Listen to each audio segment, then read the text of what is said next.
Assalamualaikum warahmatullahi wabarakatuh. Semangat pagi. Apa kabar Bapak Ibu? Semoga semua dalam keadaan sehat. Kembali bersama saya Aji. Saya salah satu konsultan di ACT Consulting. Nah, saya akan melanjutkan terkait bagaimana step atau tahapan dari culture transformation.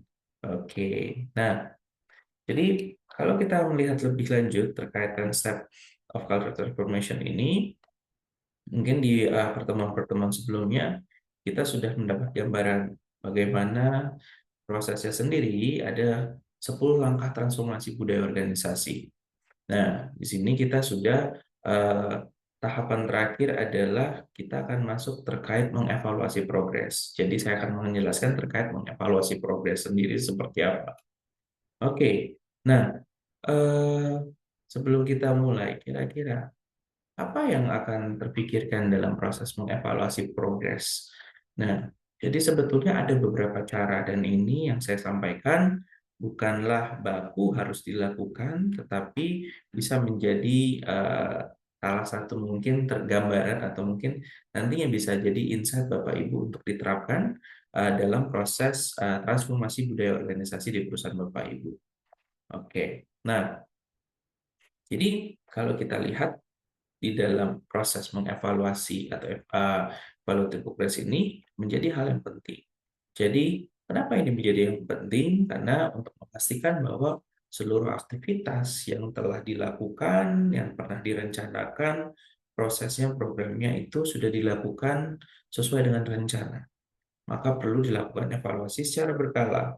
Nah, evaluasi ini harus terjadi di mana semua level organisasi, baik itu individu, unit, departemen, dan juga unit-unit lainnya, ini juga menjalankan.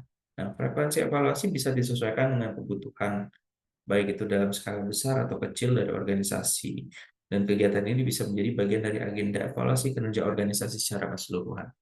Jadi, singkatnya, apa yang bisa dilakukan adalah Bapak Ibu bisa melakukan yang kami sebut sebagai culture monitoring system, di mana program-program yang setelah dibuat, yang sudah direncanakan, dan juga sudah disepakati bersama dan di-approve oleh pimpinan itu diterapkan.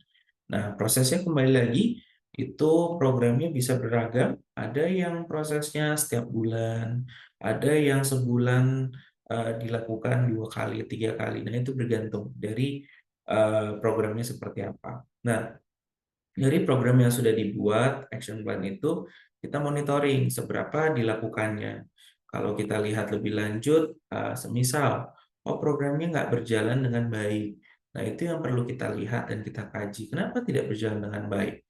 Bisa jadi intensitasnya terlalu rutin, atau programnya relatif monoton, kurang variasi, atau bahkan malah lebih kepada kembali lagi orang-orang atau PIC yang kita tempatkan memang di situ relatif terbatas dan perlu mungkin ada penambahan untuk agen perubahan. Biasanya kalau dalam prosesnya sendiri ini program-program itu akan dilakukan atau diinisiasi oleh agen perubahan meskipun akan dimonitoring oleh tim culture atau tim transformasi budaya.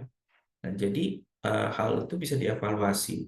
Apakah evaluasinya nanti bisa dilakukan per bulan, nanti juga akan direkap selama per 3 bulan atau bahkan 6 bulan 1 tahun untuk melihat bagaimana efektivitas dari program yang sudah dilakukan. Dan yang tak kalah penting adalah dampak dari program tersebut. Jadi semisal kalau kita bicara gap-nya adalah terkait nilai, semisal ya kita bicara salah satu nilai, semisal nilai kolaborasi. Program apa yang dilakukan? Oh, ternyata ada program wajib dari manajemen itu adalah melakukan proyek bersama lintas divisi. Nah, dilakukan proyeknya itu per 3 bulan. Nah, bagaimana lihat efektivitasnya, bagaimana itu diaplikasikannya, diimplementasikannya. Nah, itulah yang kita lihat dan bagaimana dampaknya setelah dilakukan, apakah kolaborasi mengalami peningkatan, apakah isu-isu yang mungkin sebelumnya ada seperti misalkan ada silo dan lain-lain itu sudah mulai berkurang atau bahkan mulai sudah membaik. Nah, itu yang menjadi evaluasinya. Jadi, eh, evaluasi ini berlangsung efektif, maka perlu disertai dengan sistem pelaporan berkala. Jadi memang kita bisa mengacu akhirnya eh, proses evaluasi itu dengan apa? Dengan laporan tadi. Setelah 1 bulan, 3 bulan, 6 bulan itu ada reportnya. Kita buat datanya seperti apa. Misalkan di unit A di bulan ini seperti apa. Lalu 3 bulan perjalanan itu di unit A apakah masih konsisten atau justru di situ ada challenge-challenge-nya. Jadi itu dibuat untuk kita memastikan bahwa setiap indikator yang ditetapkan untuk menandakan ini keberhasilan dari suatu program itu sudah seberapa berjalannya. Nah, di sini kita bisa menggunakan prinsip SMART atau singkatan dari specific, measurable, accountable, realistic, time bound. Nah, jadi ini hal yang penting. Jadi harus jelas program yang dilakukan apa, bisa diukur. Jadi misalkan program akan dilakukan di tanggal 20 Januari 2025 dengan jumlah peserta audiens minimal 20 orang. Nah, 15 orang adalah level staff, 5 orang level pimpinan. Seperti itu kan masih bisa dihitung. Lalu accountable di sini maksudnya siapa penanggung jawabnya, semua harus jelas. Walaupun di sini semua terlibat. Realistik, jadi maksudnya realistis nggak sih dalam jangka waktu persiapan sekitar 2 minggu ke depan itu programnya dilaksanakan. Dan juga di sini waktunya. Nah, dan juga yang tidak kalah penting adalah dalam prosesnya sendiri juga perlu dipastikan apakah program tersebut betul-betul menyasar dari eh, isu yang terjadi. Contoh yang tadi saya sampaikan, misal isunya terkait kolaborasi. Nah, apa yang dilakukan? Atau misalkan terkait bagaimana pemaknaan dari values dari organisasi. Nah, itulah dilakukan sosialisasi. Nah, itu harus dipastikan. Nah, jadi hal-hal ini yang perlu dijaga karena pada akhirnya kita bisa memahami betul apa yang dilakukan selama setiap tahapan itu sudah berjalan dengan baik, efektif atau belum, adalah di tahapan di evaluative progress ini. Nah, jadi sebetulnya tujuan dari evaluative progress ini adalah kita melakukan monitoring, evaluasi, dan juga kita menyesuaikan terkait program-program apa yang memang tadi. Apakah ada hal-hal yang memang perlu disesuaikan karena durasinya terlalu intens, atau bahkan butuh resource yang lebih banyak, dan lain-lain.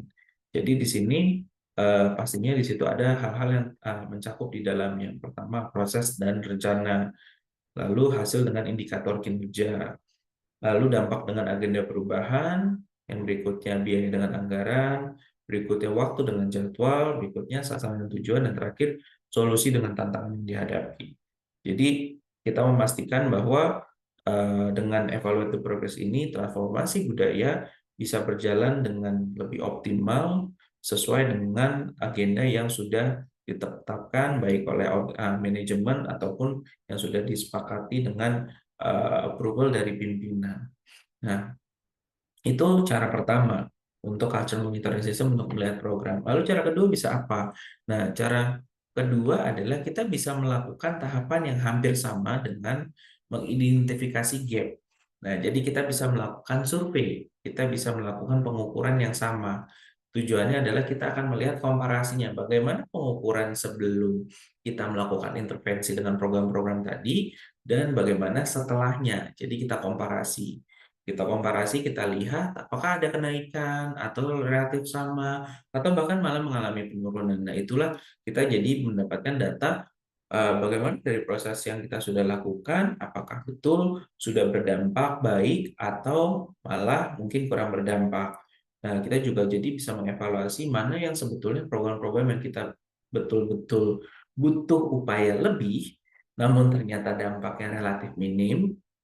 Kita juga jadi bisa melihat mana yang mungkin upayanya tidak terlalu besar atau effortless, tetapi dampaknya cukup besar diberikan, atau hal-hal yang sebetulnya itu bukan hal yang memang perlu dijadikan prioritas. Nah, terkadang kita masih di tahapan awal, terkadang terjadi adalah kita melakukan program-program yang relatif seperti untuk selebrasi saja. Jadi seperti program-program yang terkait itu kurang begitu menonjol. Nah, itulah kenapa dengan evaluasi ini kita betul-betul akhirnya tahu, oke, ini ternyata sudah dilakukan, ternyata memang dampaknya minim ya.